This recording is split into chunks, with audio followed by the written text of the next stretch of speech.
My name's Jeff Russell. I graduated in 1994, and I'm currently the president and CEO of Delta Dental of Iowa. So I was a high school newspaper editor and had won awards in Iowa, and I came to campus thinking I was God's gift to newspapers, and went to my first meeting at the Times-Delphic to join that, and was waiting for the coronation that I would eventually get as a journalist. And so I got my first story, and I went out and I did all the things, and I had met a girl who was in my dorm who got a story in that first edition of the Times-Delphic came out. She was page 1 above the fold, and I was on page 10 below the fold.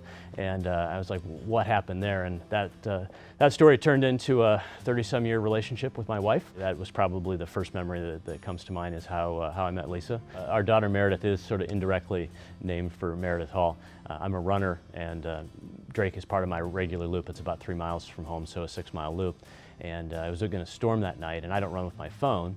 14 years ago, there were still payphones around, and so I said to my wife, if I get caught in the storm, I'll call you collect from a payphone wherever I am. So for instance, if I call you from Meredith Hall, I'll say it's Meredith Russell, and then you'll know where to come pick me up.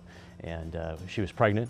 We knew it was a girl, and she said, I really like the name Meredith. So Meredith Russell, my daughter, is indirectly named after Meredith Hall. And I think it's important in the career I have now, and I think it's important in the career of future graduates, is this idea of adaptability. Things are going to change, and some of the tenets that you've learned and some of the experiences that you have will hold true. But the reality is that you've got to be able to look at what is plan B. And you know, plan A rarely works, so how do you go to plan B? So I think that's an important key, and I think journalism as a vocation, as a training, as a profession, trains people to be curious and ask good questions, and I think it's important to continue to do that.